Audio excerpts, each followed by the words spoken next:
How you doing? Welcome to Loud and Proud Orlando. We are live. Thank you so much. It's Monday, May 8th, 8:40 p.m. Thank you so much for being live with us.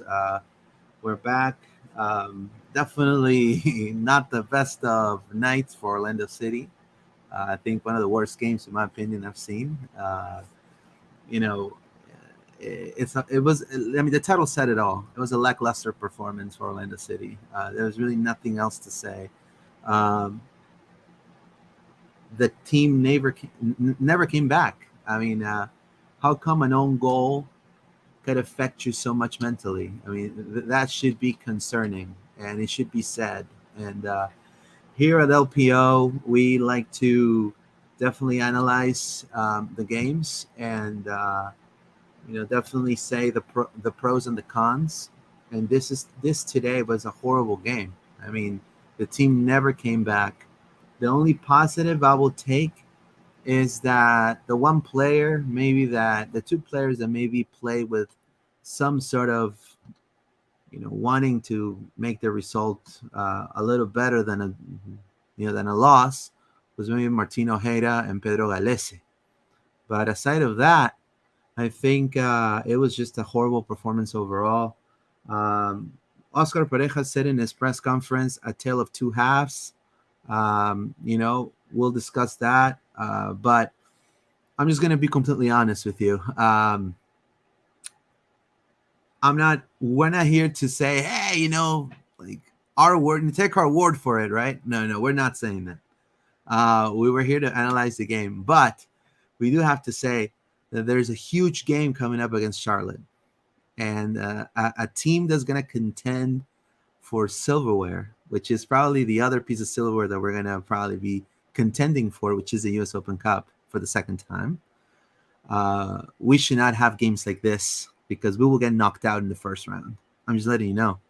Performances against Montreal like that will get us knocked out by a USL team, by any other team. It's just that it was a lack of character, I will have to say. So we have Paola and John. How you doing, Paola? Welcome back. How are you? Doing good, even though with the loss. I'm here. Happy Monday, as usual. Right. Um, but I'm looking forward for this podcast for this episode and talk about what happened on the weekend. But I'm happy that I'm here with you guys. So What's up, John? How you doing? I know it's not the best of nights, but we'll make it work. Yeah, it's not super fun talking about a loss. It's never what you want to do, especially not that loss. I think it was a bad one, a really bad one, and probably the worst we've looked in that second half all season. I think. Yeah, I mean, Orlando City was pretty much a definition of inconsistency against Montreal. I mean, you're talking about our record. I'm looking at the stats here: win, loss, win, loss, win, loss. I mean, that is the definition of inconsistency. roller coaster. Right, It's and like a so roller coaster. and it also sets the fans like love you, hate you, love you, want to fire you, love you. You give me the Open Cup, but I hate you. Love you, but it sounds like a Bad Bunny song. Oh yeah, for sure. It sounds like a We Bad Bunny gotta. song. I feel like that's the thing. It's not too extreme and not Right, too. We gotta keep ourselves right in the middle because one week we win and the next week we lose and then we right, win and we right. lose. I said a few weeks ago, I'll just take some draws. Like let's just have three draws, just to level things out. Maybe that's what we need. But yeah, the emotional highs week to week are like a roller coaster. Exactly, up and Yeah, down, up and down. yeah, and it kind of tells us, what are the expectations out of this team, right? And in the beginning of the season, the expectations for this team were contend for MLS Cup, right? And after this game against Montreal, I'll be completely honest, and I'm not gonna say here, I've watched soccer 30 years, man. No, I'm just gonna tell you, I don't feel if we're gonna keep playing like this with that type of character, we're not gonna win anything, dude. I mean, we're gonna just pray for us to go to playoffs like right there with Inter Miami, maybe like DC. I don't know what do you think about that, Paola, right? Yeah, and we talked about the team that we have this year is not to be fighting for a spot in the play. We talked about it numerous of time. To be honest, I'm with you, Luis. If we played like that tomorrow, we're out of the cup. To be honest, so I don't know what to expect going forward with the team. I'm always optimistic. I'm always want to see the team win, but like you said, Luis, if our own goal brought us like that down, I'm gonna be concerned because it was 4 minutes of difference and another goal was scored in Orlando after that own goal. So that's concerning. It's concerning. I thought that the game we were gonna be tied. If we were playing for like the first 30 minutes, we were solid. After that, we were downhill. I don't know what happened. Well, I know what happened, but I don't want to talk about it. Um, but yeah, I'm with you, Luis. Like if we play like Montreal tomorrow, we're gonna be out of the cup. But I hope that they evaluated themselves, like Kyle Smith said on after the press conference. That everybody should be looking at themselves and looking the way that they can improve on each game. So I'm with you, Luis. And then it seemed that, in the 25th or 26th minute, Kyle Smith got a yellow card. He had a great game in the beginning. I mean, and then all of a sudden he gets a yellow card. Then minutes later, Holiday gets a yellow card as well. And then that tells me, all right, my wings are now conditioned, because if they become, because Lassiter was the best player for Montreal in my opinion. This game, Lassiter was on point, and Chaudière was also on point. We were talking about it in the preview, but our wingbacks were conditioned already with a yellow card, and in my opinion, they didn't want to foul and then get a red card, and then they probably felt, hmm I don't want to get a red card and then have the team play with 10 men the whole game, right? So I don't know how you feel about the win back situation, John, regarding this game against Montreal. Yeah, I think you're right. I think Lassiter had a really, really good game on that left hand side, and he was causing problems for Mikey the whole game. And I think once Mikey went onto that yellow, he has to be a bit more cautious, and that just opened it up for Lassiter more. I think that's somewhat on Mikey. I think he was a little bit outplayed, but that's going to happen, right? Your wingbacks some weeks are going to get beaten by other wingbacks or by fullbacks or by the wingers. So I think when that happens is you need support, and I don't think he got that support, and I think he kind of got left out there. I think Ojeda really doesn't do really very little defensively, which is we kind of expect from a player like that. But in this game, it kind of, you saw a lot of 2v1 situations where Mikey was getting essentially just overloaded on that side because he didn't have the support from Arujo and Ojeda. He also didn't have a great game, so I'm not 100% defending him, but I think both of those guys getting yellow cards, like you said, basically meant that they weren't able to be as aggressive or as, play, freely. They were a bit more conservative. And then they just, Montreal just kept abusing that. Essentially, Herrera and Lassiter were just coming at us down the wings, and we weren't able to stop them. But for me, Luis, that's like one very small part of all of the problems that were at this game. You know what I mean? Yes, you could look at the fullbacks. I think the center backs were, Janssen, talk about up and down. Janssen's gone from like the performance at DC where he did not have a good game to a really good game against LA to, I think one of his worst games this season. This game, Yeah. he looked slow again. He wasn't chasing the ball. He wasn't winning aerial battles. Same for Antonio. Antonio was getting beat. No one on the defensive side looked solid. And I think also our press, like it was interesting that Paula was talking about that 30 minutes. We pressed for the first 30 minutes. And when you're away from home and you're an away team, and that's sort of how Oscar sets us up, is to be quite pressing away from home. We need to kind of force the opposition to move the ball quickly, and we need to be able to force those errors where we can win the ball back and go up the field. And we did that for the first 30 minutes, actually led pretty well by Urchin Kara, leading the press. And even Ojeda was pressing, and Torres was pressing, and Angulo. And then really that second half, we didn't press at all. In the second half, we completely set back, as if, I don't know if Oscar told them to this or they just mentally decided to do this, but as if we were like, okay, we're 2 goals up and now we're going to try and defend, even though it was 0-0.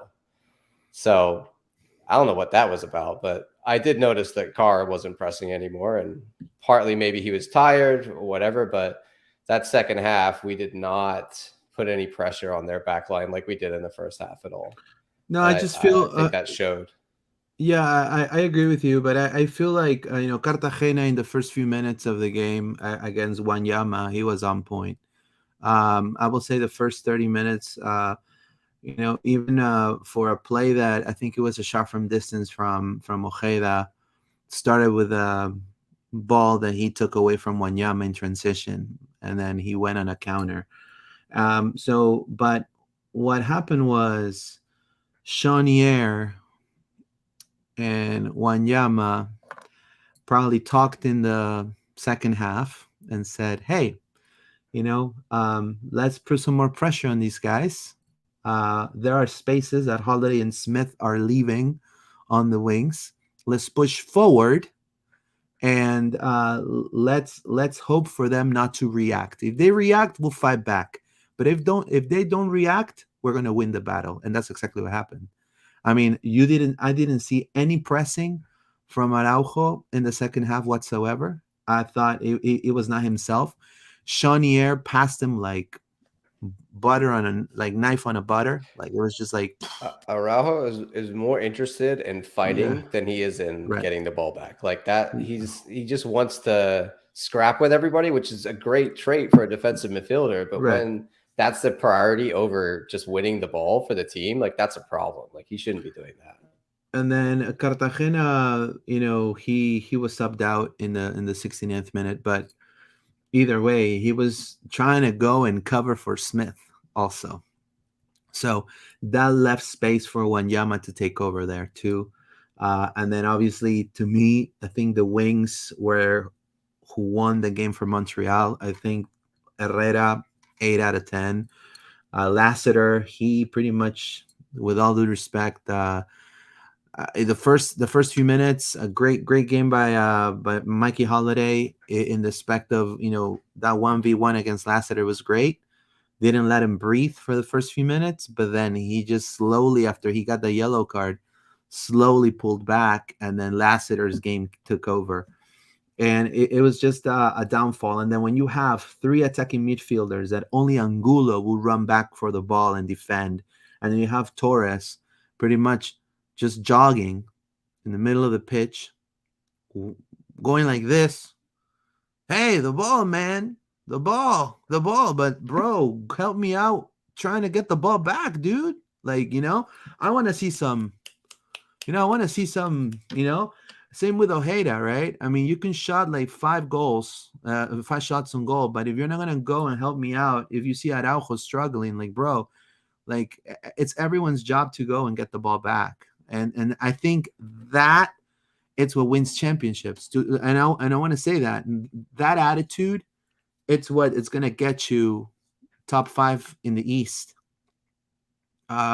If you're waiting for each individual to do its own job, I mean, you're not going to really play collectively. You're playing individually, and that's not how the sport's played. I mean, to be honest with you, I think that's what fell apart. I felt a lot of it was just horrible performance, man. I mean, I just can't believe that these players that have been playing for so long, one own goal is just kind of demoralized the whole team. I mean, that's how it felt. I don't know what you think about that, Paola. No. Oh, wait. You're muting. You're Okay, muting. okay. I agree. Like, after seeing them well perform from the LA Galaxy game, I was like, okay, we found the formula. They found the connections. They found everything. We got it going forward. But then, like you said, like, okay, so what just happened last Saturday? So I was surprised it was painful. It was just painful to see them. They were not even performing. Say it like that. Um, I don't know if they. I don't know what they talked about in the halftime and what happened in the locker rooms. I wish we could know, but we don't work there, unfortunately. But I agree, Luis. I agree. I thought that that connection was obviously not there, and we had better passing performance. We had more corners that we're not taking advantage of the corners. We have 5 corners against 4, so we have to be better at the corners too, Yeah, because set those pieces. are the set pieces. Like Felipe Mm. had a set piece and then he blow it out to the supporters. I'm like, really? Like, come on. Kara had a set piece, but that was super in the middle. That was super, they rated the ball and everything. But Felipe just throw that ball to the to the supporters. I was like, oh man. But yeah, I agree with you, Luis, 100%. And then this is the play here, and I'm gonna say this is. I mean, this was. I'll be honest with you. This was just bad, dude. I mean, how come these defensive breakdowns could get us eliminated against Charlotte? If this happens against any team in the MLS, like they're gonna capitalize on this type of of this type of chances. I'm telling you, even Inter Miami, even Atlanta, like and people don't like to hear that, but it is completely true. And I'm not trying to. I'm not gonna go and say, "Oh, I told you." No, I'm just gonna say, this is horrible. This is bad. It's bad defending. Why is it bad defending? They left Kyoto completely open. We're, look at Arau. Look at Arau was like just looking at him shoot. And then Ojeda, I don't know where he was at. He was trying to get a churro, maybe, or a crepe. Look, over there, it's a quap. What You quap? do you see what Antonio does after this? Oh yeah, Yeah, he was yeah, he he went off. was He he went goes we had a nuts fit. at him. And this He is exactly cussed, what we were talking about. Look at cussed him Mikey. off. Mikey is Yeah, where he should be. Antonio is where he should be. yeah.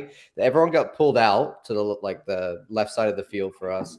And so then everyone has to reset. They have to pick up this runner. They have to pick up Kyoto. It's it's so obvious, and that's why I don't In, know in, why. I in, don't know why Kyoto no, and then made a and then goal in the playoff game. yeah, and then Kyoto. I mean, Kyoto is their I mean, look, who are the top 3 players in Montreal? Chaunier, Lassiter, Kyoto, and Laipanen, which he's not there, right? Now, Kyoto came from injury, dude. He should have not really scored, and I mean, he looked heavy. He didn't look like Kyoto self. Usually, he's always trying to be bothersome for defenders. He just was given a gift right here. Like, hey, here you go, guy. Score, please. Score on me. I mean, this clearly in 5 minutes, Orlando 5 minutes. City Yeah, that's hopes. right. Orlando City hopes were completely crushed.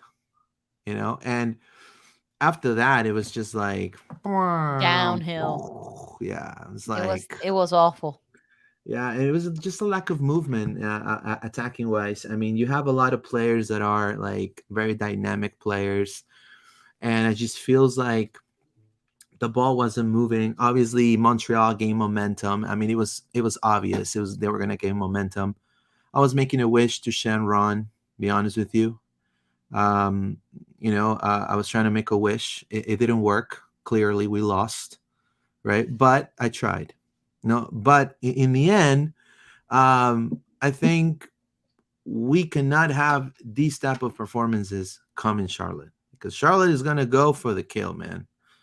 Charlotte knows that they're maybe not the best team, but they have a striker that I've seen this striker excel tremendously in the Argentinian Super League, which is Copetti, Enzo Copetti. And I repeat it again, he scored against Orlando as well, Enzo Copetti. Yeah, right. So we cannot have performances like this against Charlotte coming up because I mean, honestly, after this game, John, how do you feel about our chances to be at like a top 4 team in the East? Well, I mean, I mean, I'm still hopeful, in the beginning obviously. of the season, right? I think that's the problem we Right. had, right? Is the beginning of the season, and Paula talked about it. We've improved our squad. Our squad is better than it's ever been. Really, Correct. that's That's not right. really something that's up for debate. It is a fact, right? So Oscar has to produce performances that keep us at the level of which we should be at with this squad in the table. And I told you, like, now, we're down in ninth, but we should be up in like third or fourth. And, we're going the wrong way. We're slipping down the table as opposed to moving up the table. And we said about a month ago that this run of games was going to be key. And we talked about, I think you remember a few pods ago, about how many points we needed out of these 3 games. And we were Yeah. like, what's the minimum you would take? And all of us were like 6 out of the 9. 6. And we got 3 out of the last, 9 points, which Yeah. with the teams that we played, like we played DC at home, that should have been 3 points. Yes, we got the win against LA, but that just shows how bad LA are, really. Like, if Yeah. anything. And then Montreal, like, We who should have came won off this a game. couple of they came off a couple of wins, but they're really still not that good. And like, this shows that we have serious problems if we made them look this good. And I think that it's on a downward trend, Luis. Unarguably, even though it's yo-yoing win-loss, overall the performances are getting worse rather than better. I don't think you Yeah. can argue that, right? That's pretty No, obvious. I agree. It's pretty obvious. I mean, this right here, it pretty much after this, Smith he lost most of the But we shouldn't be playing Smith at left back in the first place, right? That right. was a 1 week sort of. That shouldn't be a But if a permanent it ain't broke, solution to our problems. right. But if it ain't broke, don't fix it, right? But he can't Right. attack up the left-hand wing, though, in my opinion. Right. Like, it doesn't really. It is broke because you've got a right-footed right back and left back. So to me, that's broke. Right. And But then defensively, right? We talked about Smith defensively. It was great. In this game, he didn't look that great defensively. So if he's not bringing that, then what is he bringing? At which point, some people were confused as to why they brought Santos on. I thought that made, of all the subs, and I could rant about 20 minutes about Oscar's sub choices in this game, but the Rafael Santos for Kyle Smith made sense. Like, we brought on an attacking left back when we needed to get back in the game, and Right. Kyle wasn't really doing much, in that position. And he's on a yellow card, couldn't do anything anyway. This game for me was screaming for dagger down. Like, Yeah, definitely. I mean, I agree. sure. But just look at this play right here. I'm gonna zoom it in. I mean, this tells you right here. I don't know what I'm doing. Like, moment. First, you got Lassiter right here. Is this guy? Is Chanier is the guy with the ball. Mikey fouled him because if Mikey would have not fouled him, he would have gone for the counter. And then look how open on the look where Kyle is. Look where the other guy is. That's Herrera. So all Chanier had to do is literally speed pass, which he did, Holiday, lob the ball across the ball open because obviously Jansen was going to cover their striker. His name is 04. 04 was right there. And then Herrera was going to be 1v1 with Galese. Now, the problem that I have is you're playing Montreal. Their winbacks are not quality level top 4 MLS in the East, at least. And we're having these issues in which our winbacks cannot literally, caught them on the run. And this is the beginning of the game. I mean, that tells you there's an issue right here. Right? I mean, straight up issue. So, and that's why Montreal won, because they knew. I mean, and I'll be honest with you, and this is the thing that really affected me the most out of this game, more than the loss and anything like this. It was just the way they lost, right? Just the way they lost. And then you gave a win, guys, to Hernan Lozada. And I'm going to say this guy sucks, completely sucks. Hernan Lozada is one of the worst coaches in the MLS. I don't know how he got the gig in Montreal after DC. I really don't understand. I don't know if I'm getting in trouble or I don't care, but it's crazy. You gave the win to Hernan Lozada, bro. Like a guy who, That you know, apparently he's in the hot seat. yeah, you revived, you CPR'd a dead person. I'm just saying it like that. Like that's crazy to me. There you go. John's laughing, but it's true. Hernan Lozada, like he's No, you're horrible. right. I mean, I laugh because it's sad and it's embarrassing and it's dumb and I hate it. And I laughing is my reaction to be like, oh Yeah, God. yeah, Like, me too. I do the same it's thing. like I have to laugh because it's just so depressing to think about. Some of these losses to some of these teams this year have been pretty demoralizing. Losing to Charlotte at home, that hurts, Losing to DC. DC at home, like it's I don't mind if we lose, 4-2 to a really like a decent team who comes in and just outplays us. But when we lose came these out- teams who aren't even good, it's like you said, we're just giving them the points. Like it and I gotta say about the subs on this one, they brought on at the 60th minute, they brought on Kyoto, right? And I thought they were Yeah. already in the second half all over us. And I thought, okay, now he has to make a sub to do something about that because now they got two strikers on the field. Right. They score 2 goals, and then the reaction is to bring on Felipe and Duncan and Rafael Santos, in the I was 60, confused with the 69th Felipe. minute, Mm-hmm. which those subs should have happened as soon as we should have been subbing before them for one, because they were already dominant in that part of the game come the 60th minute. And then also we just let them change the game and did nothing about it. Like it was clear what he was going to do and put the 2 strikers on. And we didn't react till after they scored 2 goals. And then the reaction was to bring on Felipe. No, you need to go attacking when you're 2-0 down like that. Like that is. I was confused too, John. Dagger Dan has to come on at that point.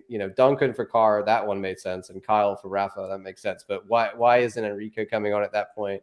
Why isn't Gaston coming on at that point? Like you gotta, when you're 2-0 down and you can try and come back, you gotta make attacking subs. Or why don't we go 2 up front earlier in the game? Like he didn't go up 2 up front until Enrique came on in the 74th minute, and even then it didn't really look like we had that many attackers on, right? So it's those kind of reactions from Oscar where I'm just like, please do something faster and react before the game changes. Like we could see them changing the game and winning it in front of us and just sitting there doing nothing, No, I'm gonna thank you so much for watching this this live. Thank you so much for everyone that's listening.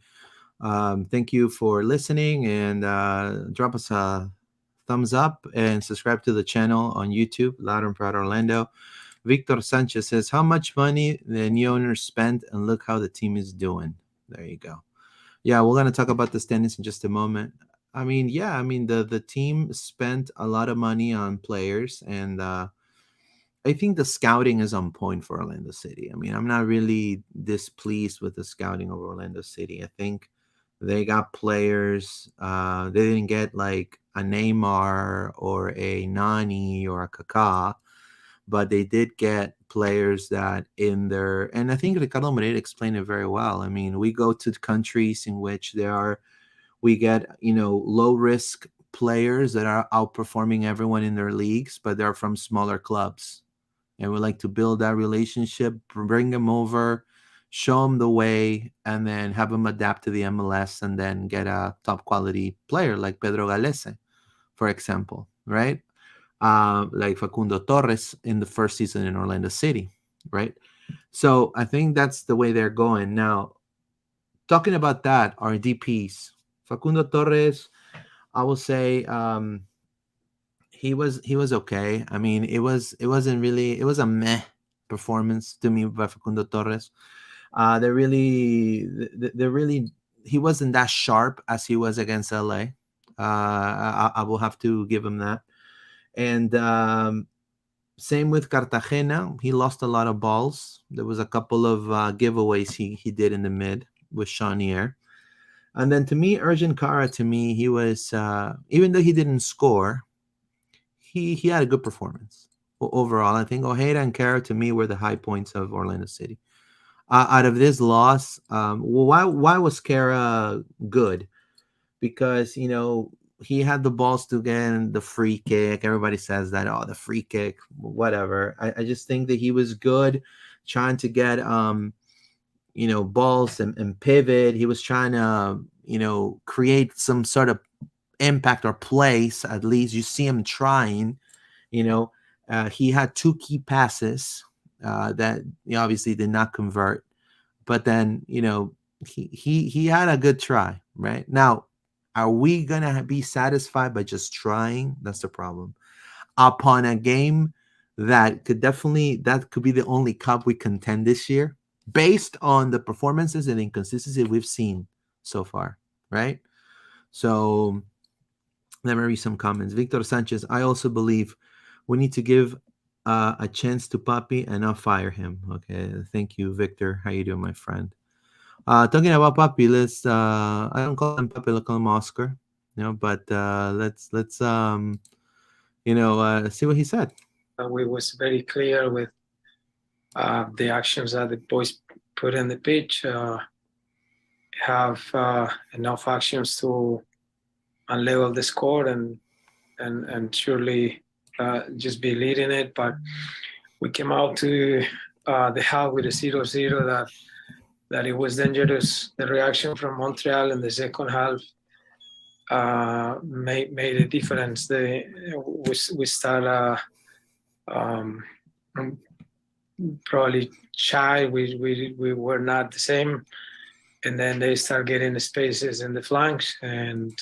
That's what he called it. He started getting the spaces in the flanks, but then what's your reaction, right? Well, he also realizes that came out the second half differently. So that's before they scored a goal.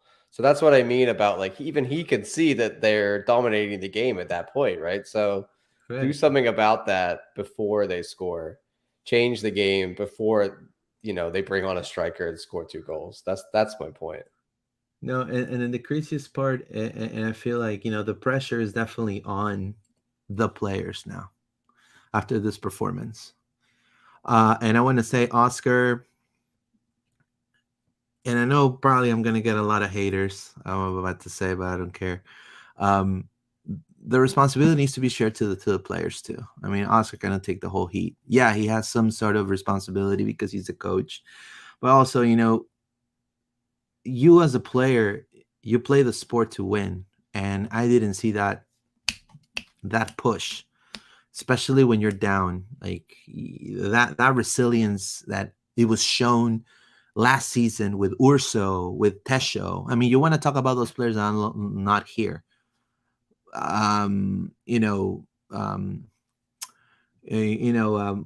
Portugal, help me out here. Benji Michel, Tesho. Talk about those players. Urso, like, what was the difference between them three to what we have now? What we have now, technically, they're better. Tactically, they're probably more savvy.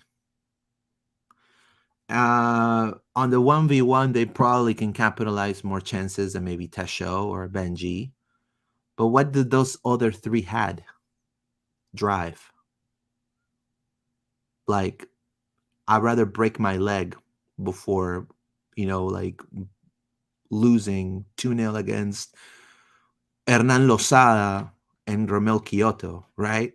So that's a difference that I noticed in this game. The bite. No bite. This team had no bite, unfortunately. It's sad, but let's keep playing this real quick. And we're fine and precise more than us. I thought every team has a half, but we couldn't score in the first, and the second one Montreal did. It was a moment where we lost concentration and. Yeah, okay. So then he talks about the second goal. He lost concentration.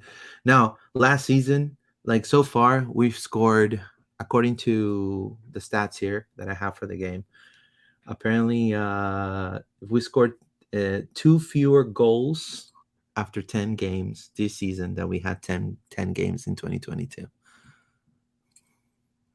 you know, Yeah. and we opened the wallet this year, right? So the responsibility needs to be also on the players here. Yeah, and I think the whole, we got new players in and they gave them time to gel and all that. That's not an argument anymore. We're too far into the season for me for that to be a valid thing. You had preseason. These players should be comfortable enough to play with each other now.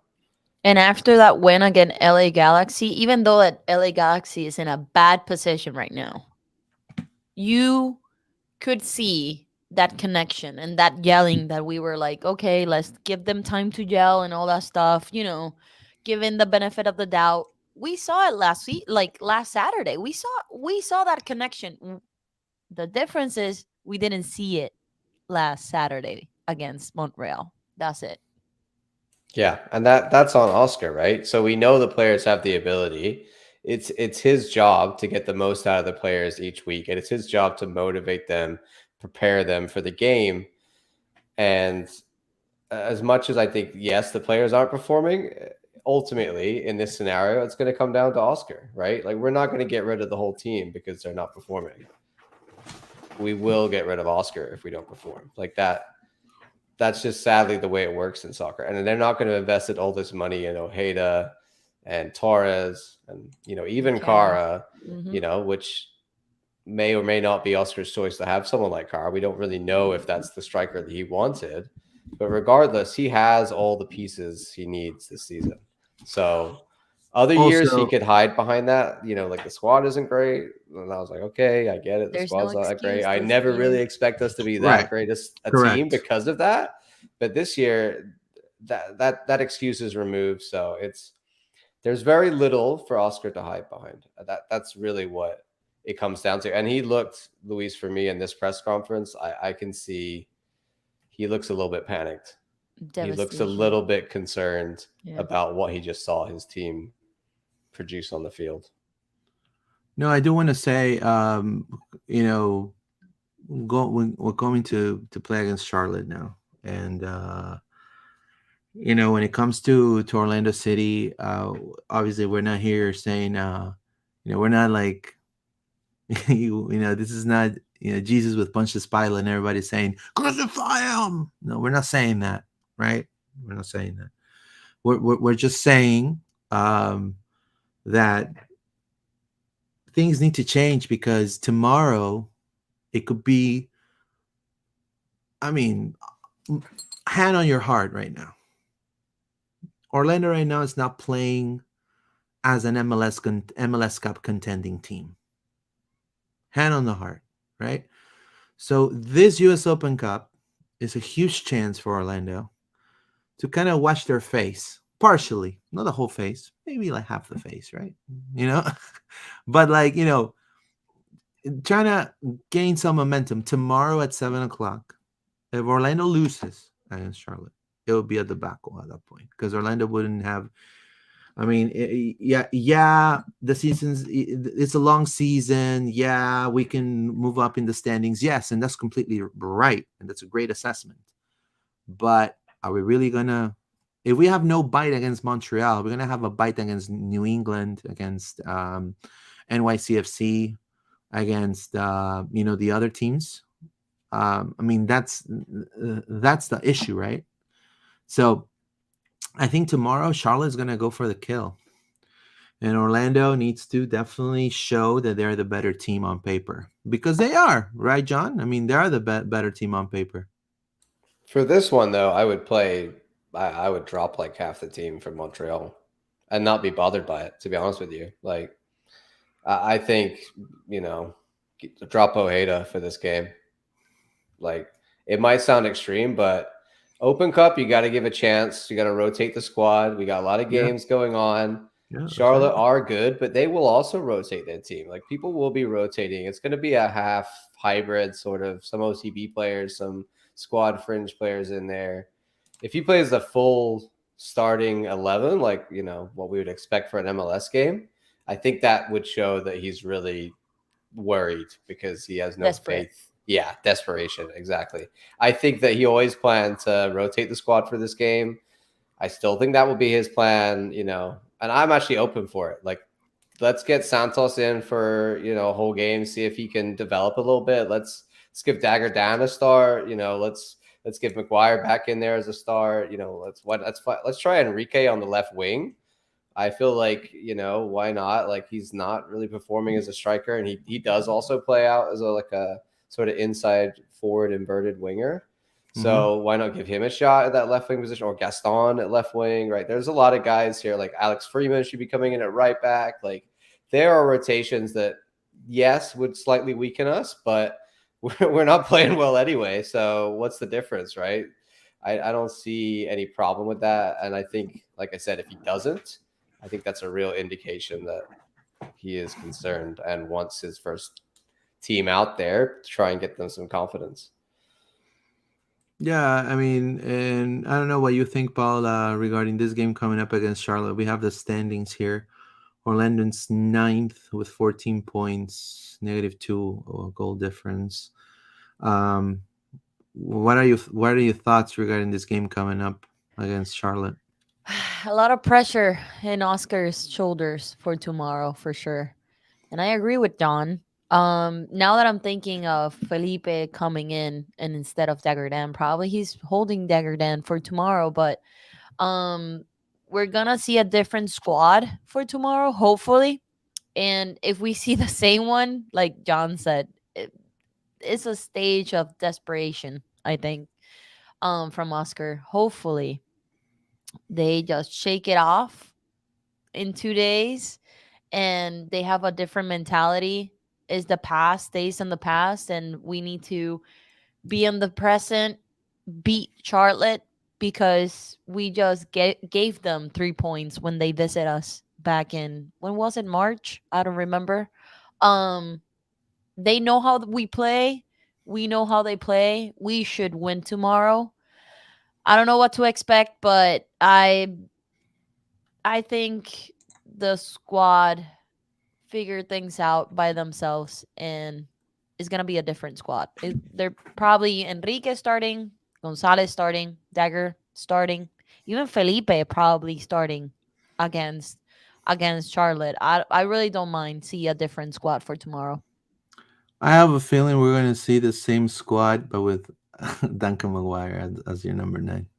You think? I could And see that. I could see I can that. see that just yeah, for to secure the win and and, then I don't yeah, know. Yeah. and the reason is, I mean, it has to be a win tomorrow because Orlando, I mean, hand with, and I think they know this. I mean, they don't want to say this, I'm sure. And again, I'm not trying to be negative Nancy here. There's a lot of that. Other people love that kind of shit. It's okay. But, you know, I mean, the Montreal game was just like psychologically just defeating watching the the team play It was that like way. blah. Right. Like I It don't was just know. like a mental fart. Like a mental fart. It was a complete mental fart. And you cannot win championships with a mental fart. Like Chelsea, for example. Like to give you an example. The epitome of mental fartness this past 2 seasons for Chelsea. No striker. Kai Havertz, disaster. So Orlando cannot, I'm not trying to compare Chelsea with Orlando. That'd be stupid. It's like me asking for Steven Gerrard as a coach of Orlando City. I mean, that is nonsense. That is stupidity, right? That should be a crime. But obviously, Orlando City it's not Chelsea, but it is the mental. I didn't see Orlando City mentally tough as we've seen in the movie that they just came out that they just did with the US Open Cup. How mentally tough Orlando was against New York Red Bulls for that US Open Cup. Ready to go for the kill, no fear in their eyes. These are the same players almost. The same players. So that needs to change if they want to definitely contend, because, and that's why I feel like it's because things are gonna get tougher for Orlando. You're talking about now Charlotte, Columbus, NYCFC at home. You got your derby at home, right? And then you got Inter Miami, the Florida Clásico, right in Fort Lauderdale, May 20th. So it becomes, the road becomes harder, right? So here's the table right here. Orlando City, pretty much, if they win against Columbus, they could jump up, right, tremendously. Columbus, they could actually pass Columbus if needed be, even though Columbus has a much higher goal difference than Orlando. But I mean, they could definitely get out of that ninth spot. I don't know. I mean, what are your thoughts of what's coming next for you, John? I mean, for Orlando City. Um, oh, I, to be honest, man, I'm more looking at the bottom of the table and how far away we are. Like Chicago and New York just fired their coach, and we're only 3 points away from where what they're on. So it shows you that like we're not far away from being right at the bottom. And yes, it's very tight. A win could take us back to where we need to be. But what we need to see is we need to go on a run, Luis. Like we talked about, these last 3 games should have been a run. That's right. And now this is a more difficult run of games we have coming up, and we need results even more than we did before. So the pressure just keeps mounting, and each one of these games becomes, sort of more and more do or die. And the more we lose, the more the season we see slipping away, and another mediocre season, right? If that's the case. Nobody wants that. So we need to see a reaction to keep us in the running to be a top team this year. Like between now and the summer, we need a significant amount of wins to be able to keep us in the conversation. And if it doesn't happen, I think it's just going to be another, we make playoffs, but nothing really happens season, Yeah. And I think the Open Cup is part of that, right? You're looking at the Open Cup as, hey, this is maybe a savior kind of thing for us. Like we need this to kind of like get us going again. I don't know. I'm very fearful that tomorrow we're going to be, looking very similar that we did against Montreal, and that'll be it for the Open Cup. And at that point, that just adds to the pressure for Oscar to say, well, hey, you won it last year, but this year you didn't even win a game, right? So exactly. So it's almost like he has to do well in the Open Cup just to help the one thing that he did well last year, right? So if we don't even do that well this year, we have nothing to fight for. Right, exactly. So this Open Cup pressure, because we won it last year, actually adds more pressure to the game. So it's sort of like these high intensity MLS games that are like, we have to win, not because we care so much about the Open Cup, but because I don't want to be embarrassed. Like we gotta defend our title. And if we lose to Charlotte in the first round that we enter, that's embarrassing. Like that's terrible. So that cannot happen. And if it does happen, everyone's going to be all over social media with even louder cries for Oscar to be shown the door, which, it's the more we lose, the more that argument has real validity to it.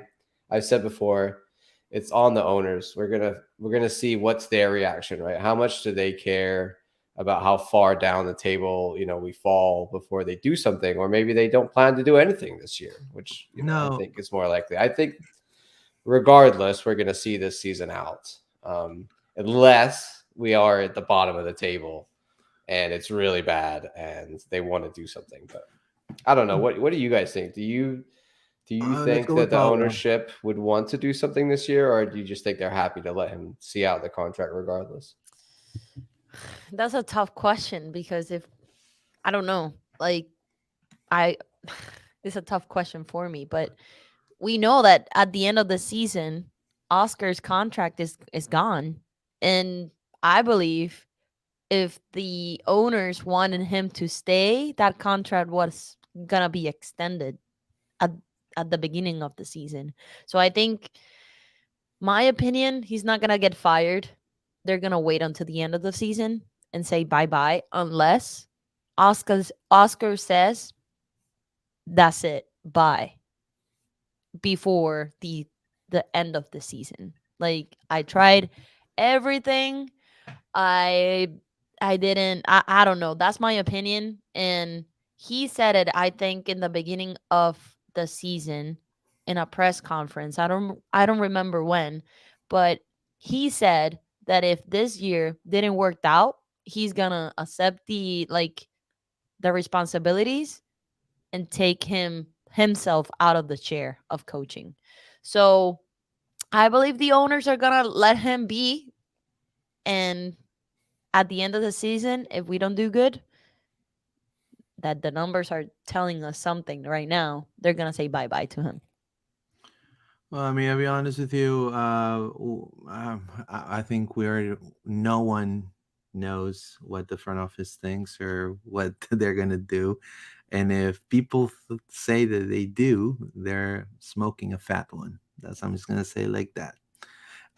Now, with that being said, we're not calling out for the head, cut him through the guillotine. No, we're not asking for that either. We're just saying that yes, I mean the reason why hashtag cringe, right? The reason why um, we're saying that is because Chicago and Red Bulls fire their coach because they're in the very bottom and they already threw their season away. If Orlando feels that at that position, which is, I'm going to put the stats one more time, and then we'll talk about Charlotte. But if Orlando feels that ninth, that they're still kind of playoff berth, they feel froggy like Chicago and New York Red Bulls with no backup, no coach on the line, right? Because the only reason why they will let someone go is because they have a backup plan, right? And they feel froggy, and then they want to pull it when Orlando is in the ninth spot, then that's their decision at that point. Personally, I believe they're not going to do that. I feel like, I think they feel like Orlando can maybe make playoffs this season again, and then evaluate what happens once his renewal comes up at that point next season, because there's no B plan right now. And everything is already on the roll. Everything's already set to go. Now, if Orlando goes into these 3 upcoming games, Charlotte, we lose the U.S. Open Cup. On to the next one. Columbus lost 5-0 in Columbus. Then we go and we lose against NYCFC at home. And then we get clobbered by Inter Miami. And then we are dead right next to Chicago last. Then you could definitely say at that point, we're throwing that season away and we're ready to execute and be like Julius Caesar, right? Boom, execute at that point, right? But right now that we're ninth, we're still 2 points ahead from Inter Miami, right? With a possibility of possibly, getting a tie against Columbus. I think that's a great way to look at it, Luis. I think you're 100% right. If it gets to the point in the season where it looks like playoffs is not happening, because really that's the ownership wants playoffs again, right? They want to say we made the playoffs for the 4th time in a row. Even if we make it in ninth, they don't care. They'll just be like, we made playoffs, they want right? Playoffs. That's what they want to say. So if it does look like that's not happening, and the CDOS then I can see them being like, okay, pull the trigger now, because there's no benefit in giving Oscar the rest of the season. Exactly. But if we're in that mix, and I think that's what everybody's fear of this season is that where we are now is where we will be for the rest of the season, just around that bottom playoff area. Not really good enough to ever really be up the top of the table, and not really super bad enough to be way at the bottom, but just kind of mediocre all season. And just see this thing out, sort of maybe making playoffs. And this is where my positiveness that pisses people off is going to start to seep in right now. I feel that we can maybe get a little higher. I feel that Orlando has a squad to at least, they could complicate Columbus. They can maybe try, if they have to win against, NYCFC is a derby. All the fans look at it as a derby. It's the derbies of Orlando City are the Rowdies, but we play them every once in a while. NYCFC, Atlanta, and Miami. Those are the 4 derbies Orlando has. So it's a derby. At home, they got to win. Right? Now, you could definitely say if they lose, then our legs are going to start shaking at that point. I feel like at that point, shit, we're playing Miami now, Campana, freaking Kamal Miller in Fort Lauderdale with all the flamingos and the herons and the cool weather and the right and the Spanish songs that actually make sense because they're properly written in Spanish, right? Over there. Great. Our legs are going to start shaking at that point. And then, maybe assess and say, okay, we're probably ready to throw the season away. Lost against Columbus, lost against NYCFC at home, a riot, I'm sure. There'll be a couple of fights, I'm sure, that day. And then Inter Miami, tie or loss, then you can definitely say, yeah, this team is not going to make probably the playoffs. At that point, then you evaluate and see, with proof, not just with smoke. The other problem is, Luis, look at that timetable. Right. You're talking Tuesday, Saturday, Wednesday, Saturday for the next 2 weeks. All massive games, even arguably rivalry games, because Columbus, we have beef with them. We got history with them. It's always a big game against Columbus. So there is, 5 massive games in a row here. And out of those 5, like, we got to win 2 or 3 to at least keep ourselves in that sort of playoff range where we are now. So if we lose 4 out of 5,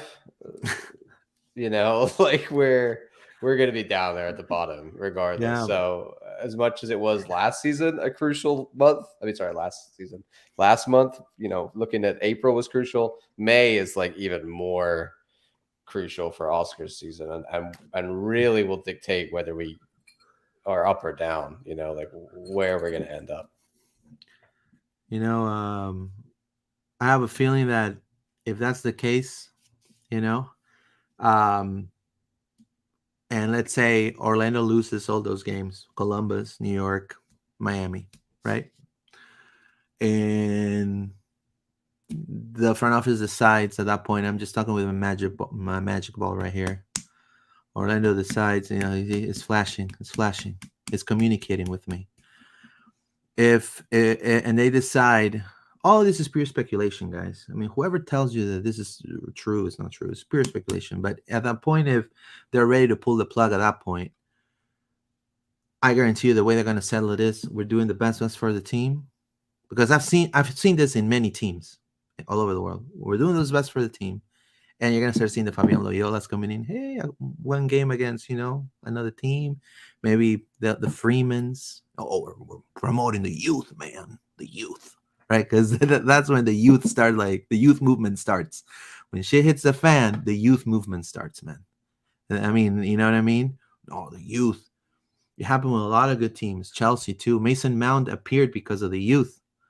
Yeah. Oh, we were promoting the youth, man. Same with Alexander Arnold in Liverpool. Same thing. So, that's what's going to start happening, right? And at that point, then, we'll throw the season away. But it's too soon, I feel, to just truly decipher this. We have to see what happens against Charlotte, which is tomorrow at 7:00, and then see what they can do against Columbus. If we see that they beat Columbus in Columbus, you can maybe, I will breathe, just a deep breath, like, right? Crap. All right, and let's see what. But does that really tell us anything? Because that's what all the games is win loss, right? So I feel like we need to win like 3 in a row for me to be like, okay, course, I agree. We're out of this funk. You know what I mean? Like, as much as one win, like it was against the Galaxy, is not going to do it. We need a streak to show that we are here, and we need to score goals within that as well. Like, that's the real thing. There's such a lack of, even these wins we have, it's like 1-0, 2-1. Like, we have not blown a team out the water and scored 4 or 5 at all this season. And it's got to happen at some point, you would hope, or maybe it never will. Now, do you feel, Paula, there are game changers for this team? Like a player that comes in and just changes the pace of the game? We have seen Dagger change the pace of the game. No, because we come from Kaká, right? Nani. Nani. Now, do we have a game changer in Orlando currently? I feel like Mauricio off the But bench could do a Pereira, job yeah, at off the that. bench. Yeah, but I don't want to He can. start Mauricio. Don't get this twisted. We didn't lose No, no, because no. We're talking about super sub Mauricio. right Yeah, now, super John. We're sub talking about Mauricio super is what we sub. want. Now, No, I think Mauricio can be a super sub, and then Gonzalez and Dagger can be a game changer right there. I'm gonna say something that's probably not people are not gonna like, but I have to say it because I feel like this could be it too. A lot of the players that we've signed from South America come from small clubs. Banfield, Hmm. Enrique, small club in Argentina. Great fan base, no doubt. They're not used to contending for championships. Gaston Gonzalez, Unión de Santa Fe, playing for relegation in Argentina right now. Not used to winning championships. Angulo, I'm just happy to get to play the game right now. I'm making the best out of my time because in Palmeiras, I was pretty much shunned. They loaned me. There you go. Then Duncan McGuire, why is he maybe excelling mentally? He come from winning a freaking individual accomplishment in his college career. Then you have who else? Felipe. Felipe, also come from shunned from Austin. Then you have Martin Ojeda, Godoy Cruz, another team that doesn't contend for anything in Argentina. So what is the repetitive here? Yes, these are players that are diamonds in the rough, but you can see mentally sometimes they lack that bite. So maybe we need, at this team with Nani in it, Nani has won Champions League, playing Sporting Lisboa, huge team in Portugal. Manchester United, like one of the best years in Manchester United. So knows when the seat is hot and there's a hot potato, he'll bite the potato off. You know what I'm saying? He'll grab it and bite it and try to fix the situation. That's probably what's missing. That even But Galese comes from a Torres small and club. Ojeda should be those guys. Like that's the Exactly. thing. They're Torres should not. be. They're not those guys, but they're Exactly. not acting like those guys. But they are the guys on the squad who are responsible for pulling the team up when it's down, right? Like, and that I think that's really what hurt this week, and we could talk about it all day long. But there was no fight in that second half. When those two goals went in, it just looked like we kind of. And that's for me what's really up. The other games when we go down, we're trying to fight back and claw back into it. This one, we didn't see that, and that sends alarm bells for me about the squad and the team and the way where we are right now. Is if they don't fight, then I don't know how you motivate that, right? Like, how does Oscar get them to fight again in the next game? Yeah, I mean, we'll see. I just feel like I've been thinking about it this whole weekend. I'm thinking about this. Sorry, Paula. I know that you're probably like, this guy, like, No, because I laugh I mean, I because don't I want to be was like so thinking about negative. no, and I've been thinking about the game as well. Like I'm laughing because I'm not the only one. Like, crap, why we lost this way? We were not playing on Saturday. That's the reality. So that's why I laugh. I'm like, I'm with you. Like, what just Yeah, happened? But yeah. Every time I think about this game, you know that meme where it's like yeah, this song where it's like "Hello, darkness, my old friend." It's yeah. really Hello, sad darkness, my with the old rain friend. on the window and Yeah, like yeah, your yeah. palm. That's And that's the how and I the feel in dog my with the yes, coffee mug yes. and In everything my is in head, fire. that's what I'm thinking. It's like, That's me. That's me. it's just always sort Well, of when that own goal went in, that's what was playing in my head. Mo wrote a comment says, "I agree. If there is one thing we do, start Duncan. Let him press. He has the energy and drive. Kara can go at most 45 minutes pressing, so give him the last 30. There you go. Good assessment. Thank you, sir. Mo again. Some responsibility has to be on the players. I agree wholeheartedly. KC went to Seattle and beat Seattle because Seattle was meh at home. KC got sick and tired of being a joke. It's 50% mental. I agree. It is. It is. Is this Mauricio per Smurf account? Are you like a Maybe. ghost account for Mauricio? Is this Mo? Is it Mo. him? Funny. He's like, yeah, it was them. I wasn't on the field. Blame them. I swear. Yeah. Yeah.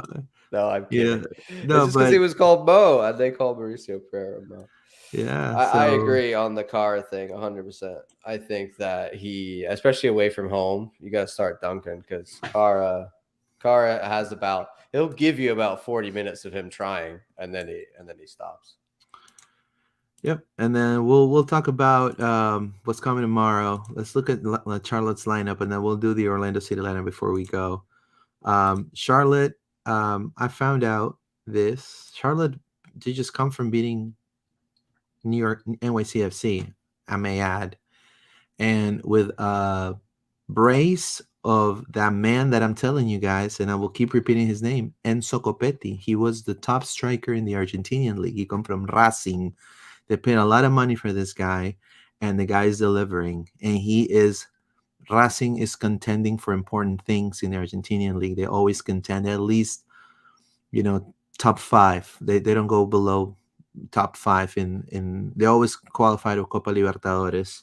So the dude's knows how to win, and he's become more used to the system, and look, he's already delivering 3-2 against New York City FC, and they play head to head. I mean, 11 shots for them, 10 for NYCFC. Passing accuracy almost identical, 85 to 81. So don't sleep on Charlotte. And for what I know, and they've told me, colleagues, is that Charlotte's gonna go with the A team. It's not like they're gonna we're gonna do a mix up. No, they're gonna go for the A team because they feel that they could be the Orlando of this upcoming season for the U.S. Open Cup. I mean, we showed the way, right? Having a Right. bad MLS season, go win an Open Cup. It's a lot of fun. Give it a try, Yeah, right? and So and maybe and why? Charlotte want a bit of that. Right, and why? Because they have players that are on the up and up. Kalina has been kind of monitored by teams in Europe. The keeper, Chelsea being one of them. There's other players also.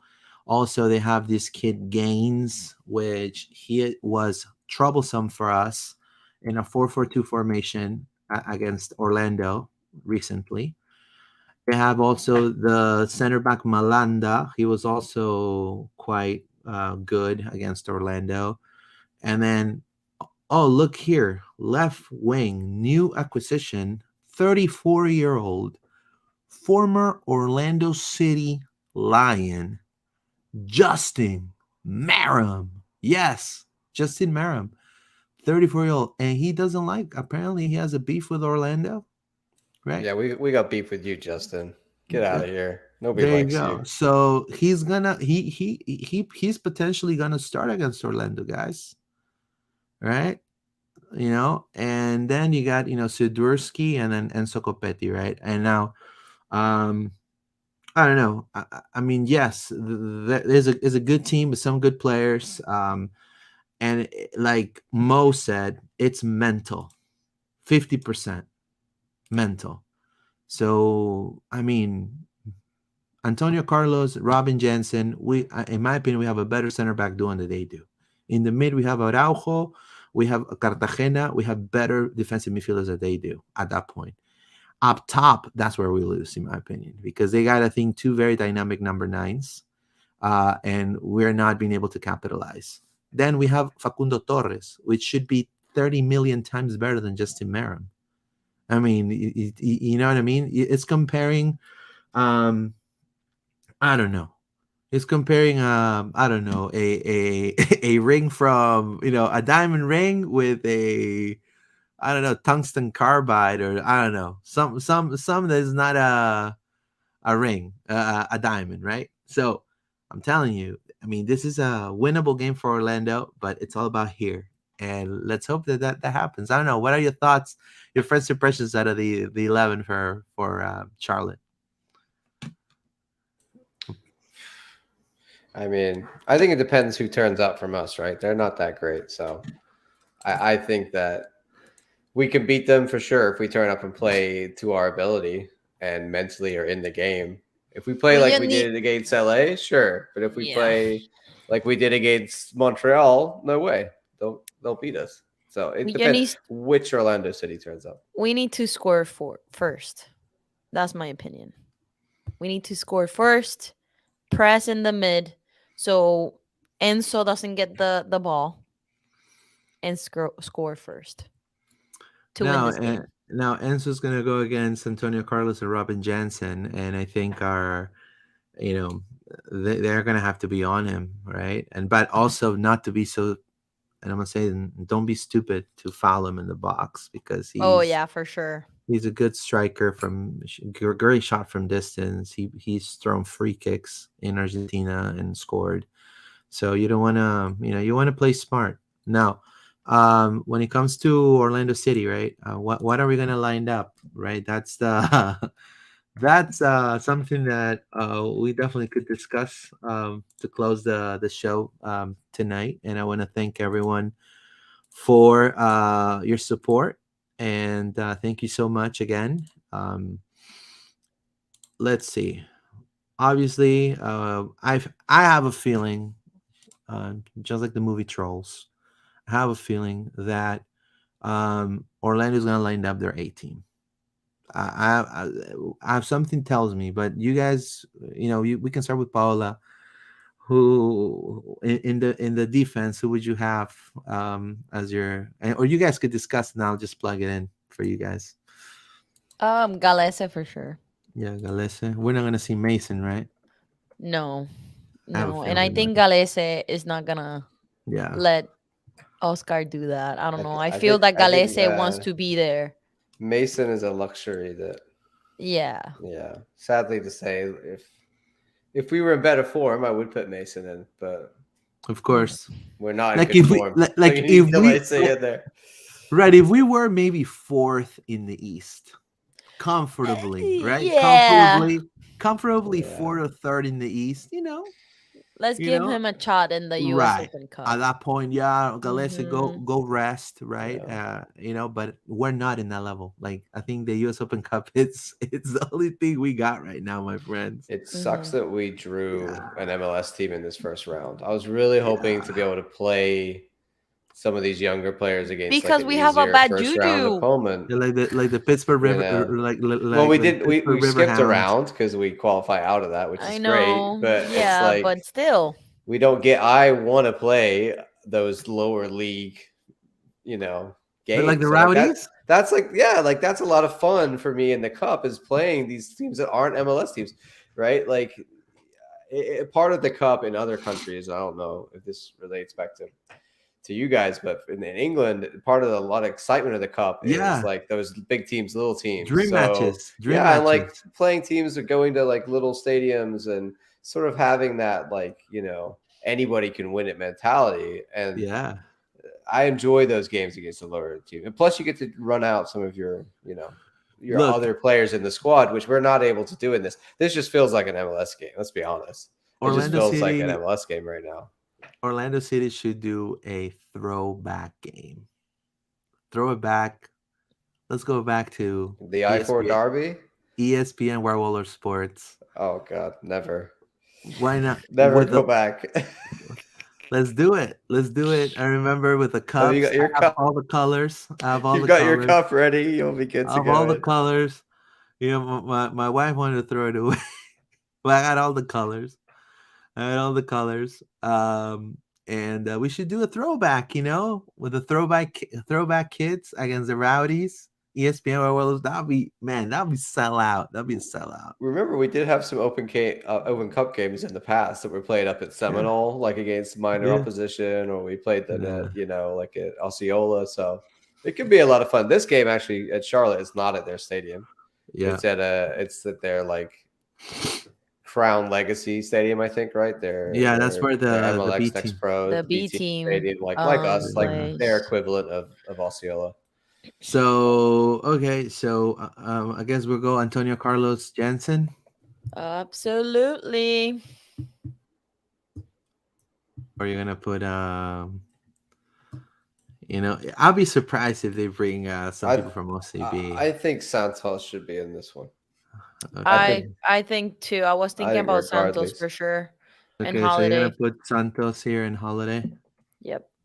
Yeah, that's probably a good idea. Let's probably hunt on Holiday. By the way, I think Rowdies got eliminated for the Open Cup. Yeah, I'm no. not mistaken. Oh yeah, I Yeah. thought that they were there. I'm like, Luis, you're confusing me. I think they Yeah, got they eliminated. done. Put those rowdies. Put those rowdies. Yeah, I really hate them. You hate them? It's true. Let us. Like Okay, disdain. okay. The disdain How for you the really feel, Rowdies is John? real. We should. You know? No, I Like think on their I jerseys. dislike Miami. I really hate Rowdies in Miami. But A lot. Ralph's Mob, man, saw life. Hashtag saw life.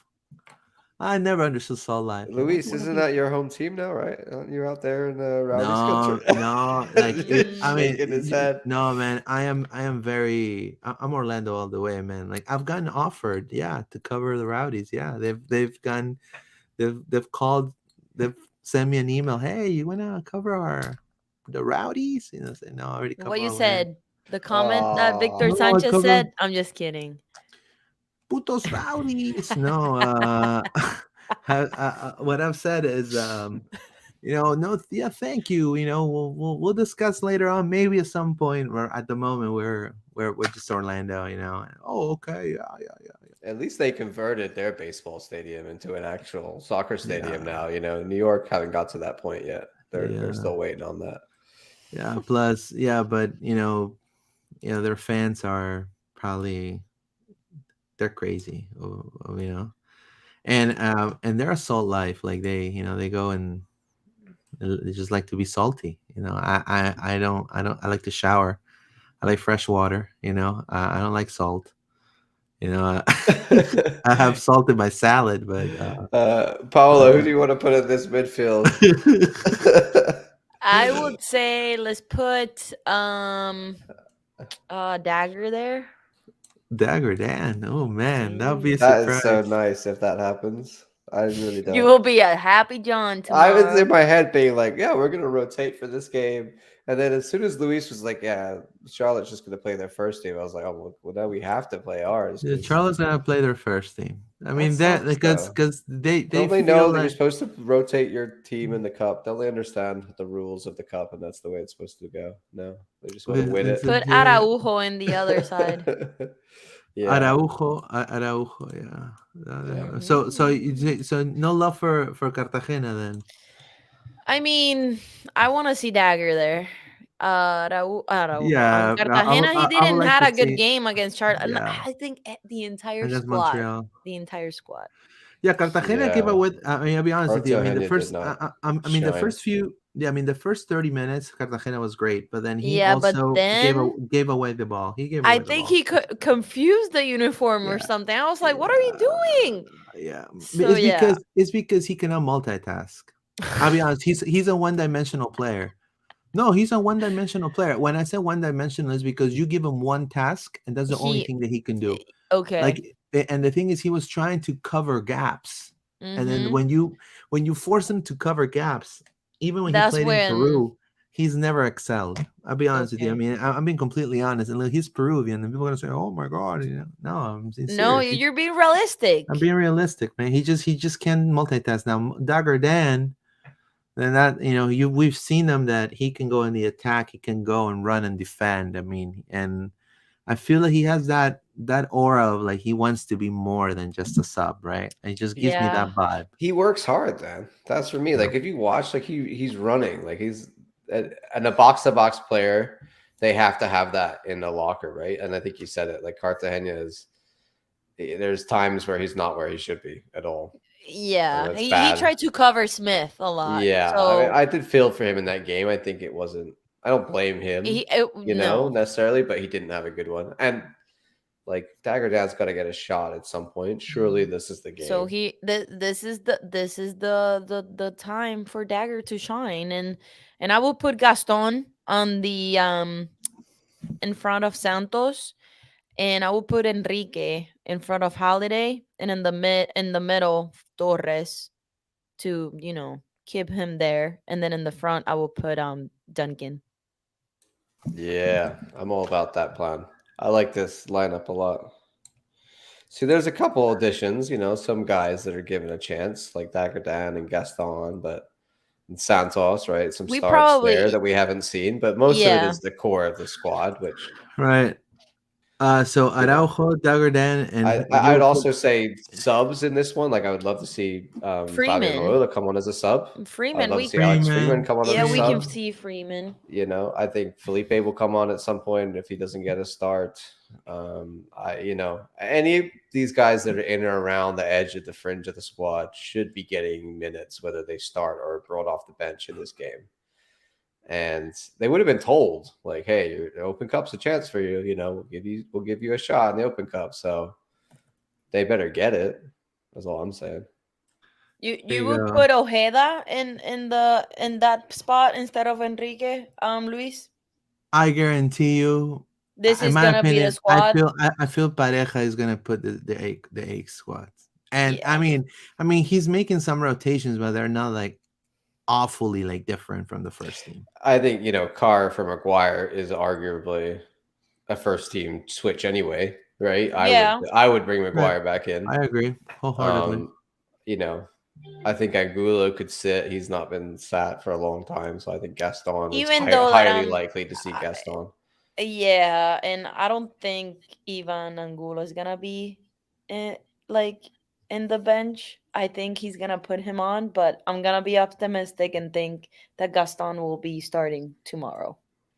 I Because think, he needs time in the bench. He needs to rest. yeah, and also Angulo he seems to be going the wrong way. Like he's getting a lot of chances, but he's wasting a lot of chances. Yeah, I It's hate like a when he lot is goes and falling to dribbles the him. ball inside of the box and he doesn't Yeah. I'm like, stop doing that, dude. Just pass the ball or shoot it. He had a No. great chance against Montreal in the beginning, and it was like a little bit outside of that back post. But yeah, I hate that John too when he starts to dribble in the 1v1. Now another thing is regarding Santos. He's another player that, just like Angulo, was shunned out of his Brazil like team. So he's been on loan after loan. He's unwanted, and then the Orlando deal came as a perfect time for her, perfect timing for him, essentially. So Santos, again, a player that needs a lot of things. He needs to be. He needs to prove, if he's going to start in this game, he needs to eat that wing. He I needs wanna to see prove him- he can defend as well. Exactly. He actually shows good signs of being an attacking left back. It's whether he can be a defensive left back is the real question. Correct. Yeah, let's read some comments. Joshua Tall, hey everyone. Hopefully we beat Charlotte tomorrow. Thank you so much, my friend. Thank you so much for watching us. That will be great for Orlando City to play their A team. That's right. Putos rowdies. Victor Sanchez. No me gusta putos rowdies. They don't even understand.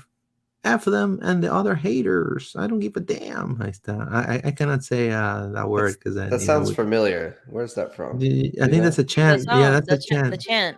It's a chant. It is? I've never sung Yeah, that. it is. No, yeah. I've never sung that. No, I would never. I would never will sing never? such a terrible Dale. song. But the Rowdies just have their own song too. Oh, is the same? Just switch the words. Dale mi Rowdy. No, por favor. No, I'm just joking. Dale campeón. No, I'm just kidding. Give a chance to Gaston. Give a chance to Gaston. Yeah. Cringe. Dale be rowdy. It's great. Dale I mi love Rowdy. that. Hey, you never know, man. People. You know how everyone copies England, man, for their chants. Like now, everyone, like when they don't Why they don't copy Forever Blowing Bubbles, for example? Why they don't do that? No one. Nobody, Orlando, everyone likes the Premier League, but they don't want to. They don't want to be like English right? fans. They want to be Well, different right, from English Forever fans. Blowing Bubbles. Why they don't sing Forever Blowing Bubbles? They copy You Never Walk Alone. You Everyone. know what? Something I would love to see us do is kind of what Minnesota did, and a lot of UK teams do it, where you kind of adopt a song, and then that Right. Yeah, song gets played. the Like they Wonder have Wall. Wonderwall, and like a little bit more. Oh, Like you talk about Forever Blowing Bubbles and Never Walk Alone, and like so. There's so like if we could find a for us will song be that was us that we sang or everybody sang around the stadium, I like know it. that would be really cool. With your lips and seal, we're gonna run. You're toxic. Toxic. I'm addicted to you, but you know that you're toxic. There you go. That there you go. That's perfect. There you go. Perfect. Let's sang that. I mean, Yeah. I'm surprised. There's so many good bands in Orlando.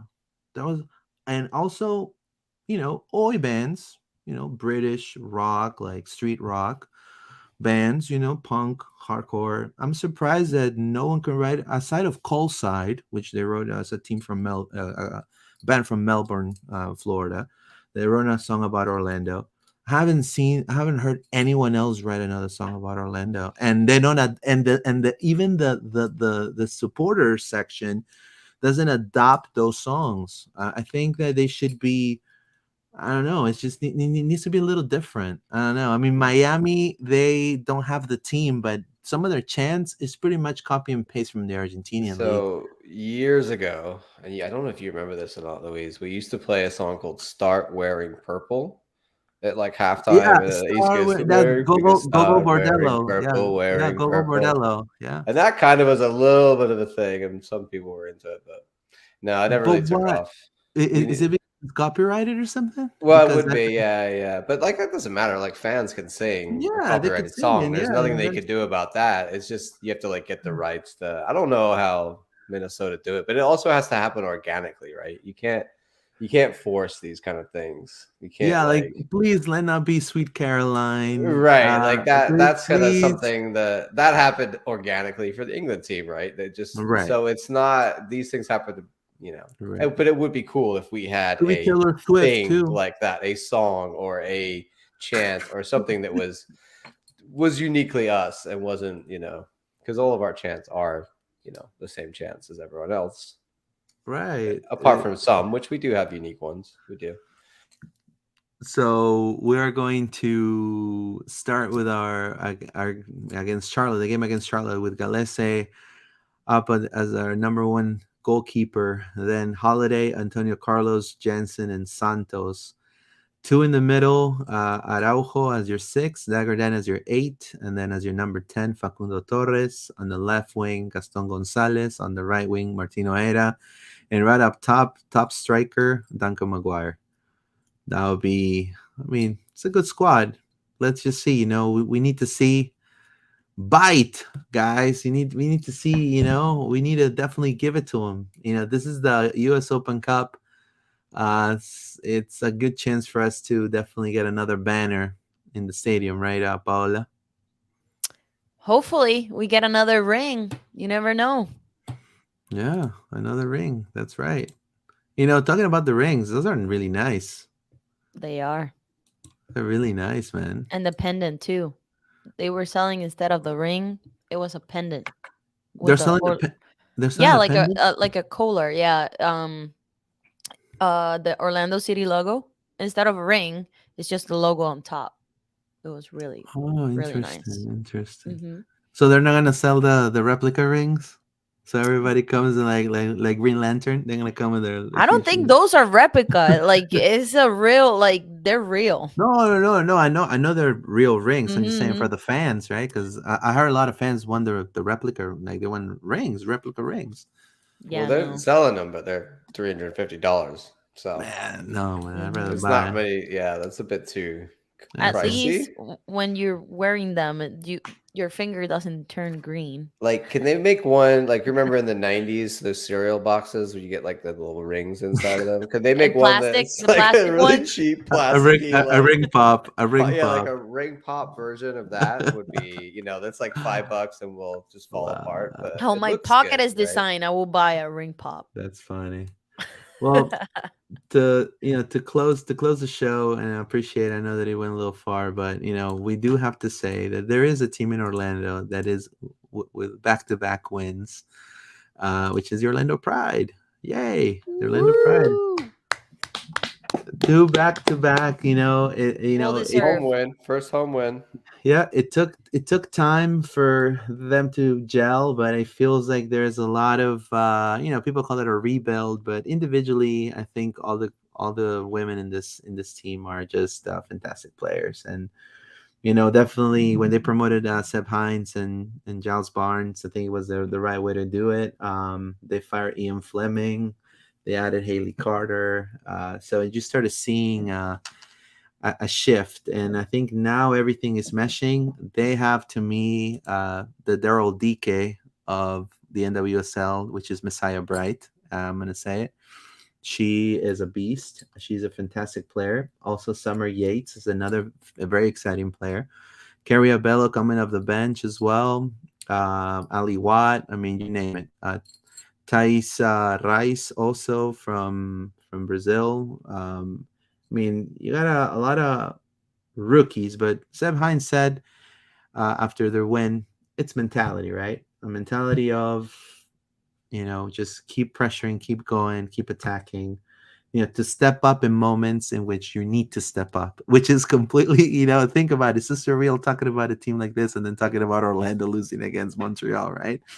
So, it is mentality. There is always with this team change of mindset. They beat San Diego in Snapdragon Stadium. That was the first win. There's a first team that actually beats San Diego in their home stadium. So it's a very historic night. I'm so proud of the women of the Orlando Pride. I mean, they're phenomenal. I encourage everyone to go and support them. Go to their games. I mean, you guys won't. It's going to be action packed. I mean, they have phenomenal players. And I also want to say congratulations to Julie Doyle. She She re-signed with the team, a 2-year contract. Phenomenal striker. She's right now going through a nagging injury, but she'll be back. Hopefully, by the end of May, she should be back with a team that it's actually winning. Right, doing really good in the NWSL. So it's very impressive what they did against Racing Louisville.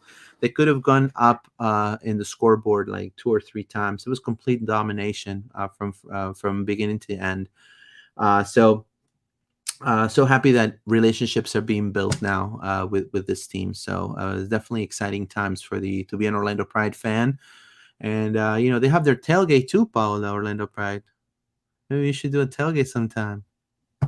We might. Yeah, there I you need go. to. I need to share my love to the Pride. Yeah, that's Just right. that Read the I'm tailgate. I'm too busy, Right. but I'm gonna pull it off for the Pride. They lower the tickets to $5.04 on I May the 4th. saw. I saw.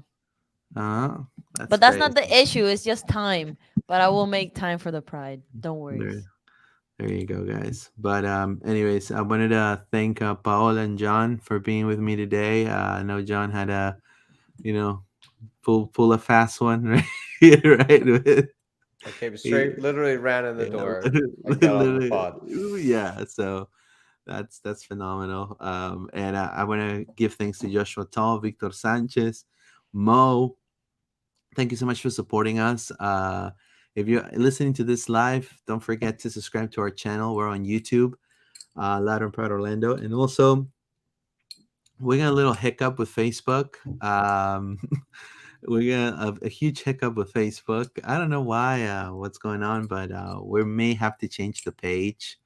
So just there'll be news about that in our social media. But thank you for all your support, and vamos Orlando, guys. We'll see you Vamos guys. Vamos, Orlando. Orlando! Hopefully it was a win tomorrow. Have a good one, guys.